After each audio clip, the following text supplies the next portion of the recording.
السلام عليكم ورحمة الله وبركاته.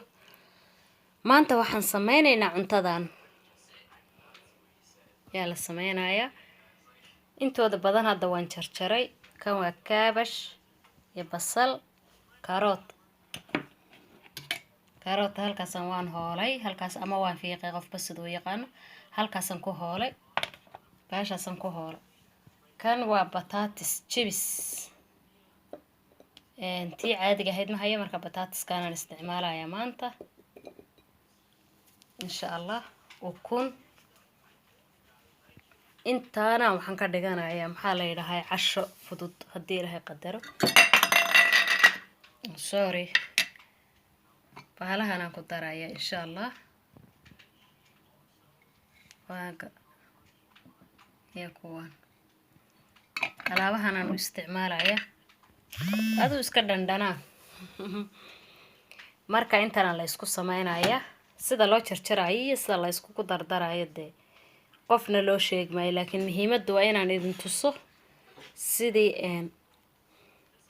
waxa la isku daray iyo waxay ka sameeyeen iyo waxay yihiin intaas muhiim marka cashan ka sameynaya suucan baan u jarjaraya horta karootka qayb ay hadhay kaabashka qayb ay hadhay insha Allah tan xitaa waan yaryareynayaa chipskan waan yaryareynayaa sida basashaana ka dhig rabaa insha Allah isla socod wanaagsan isku soo dardaray marka wixii oo dhan qudaartii oo dhan waa kana wala isku daray iyada dhan caagaan isku geeyay sideedii iyadoo ah kana halkan aan ku shubaya marka hoos baan galay saxan kan inaan ku shubo bas iyo cheese-ka maxay ahayd waxa karo ka dhiman ukunta iyadana waa soo garacay waatan cheese-ka jabkan leentana waan ku tuujinayaa hadii Ilaahay qadaro oo milixdan ka yareeyay marka leenta xogaa dhanaan bay u yeelaysaa ma sha Allah tabarakallah marka cheese-ka kan biisadan aniga isticmaalay kaad rabtaad laakiin isticmaali kartaa mid kasta oo adiga ku yaala aad isticmaali kartaa hadii Ilaahay qadaro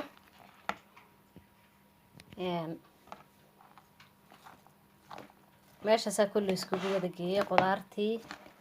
aka sideedan dabeetana halka ugu shubayaan u gelinayaa hoos hadii Ilaahay qadaro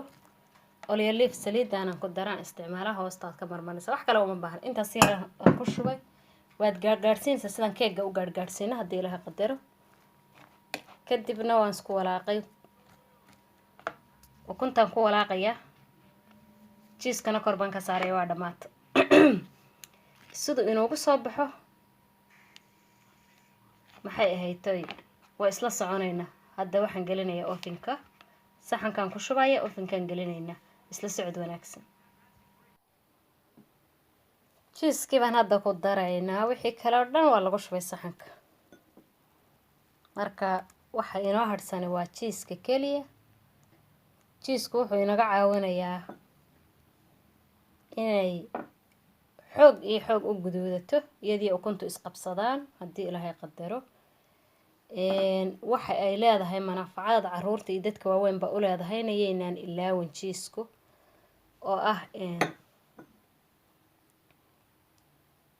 maadaama dhulal qabow joogno lafaha ayay u dhistaa qaasatan dadka caanaha aan cabino waaweynka ah caruurtana laftay ka korisaa marka ma sha Allah tabarakallah hadda ovenki baan u sii soconaa marka la socod wanaagsan hadii Ilaahay qadaro la socda wax alle iyo waxino haray malawaad daqiiqado waxaan dhawaa qudaar yar oo la isku soo daray wax hawl weyn qaadan mayso inay ku soo bislaato ya marka la socod wanaagsan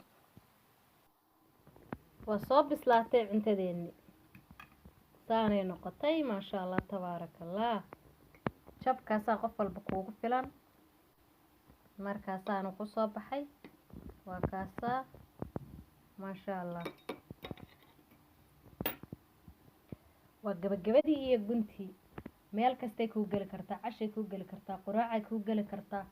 waxa borotiin aan ku soo darnayna waa la socotaan maxay ahayd markaa waa inoo soo dhamaatay maasha Allah alxamdulillaah rabbil caalamiin waxaan idinkaga tagayaa assalaamu calaykum waraxmatullaahi wabarakaatuh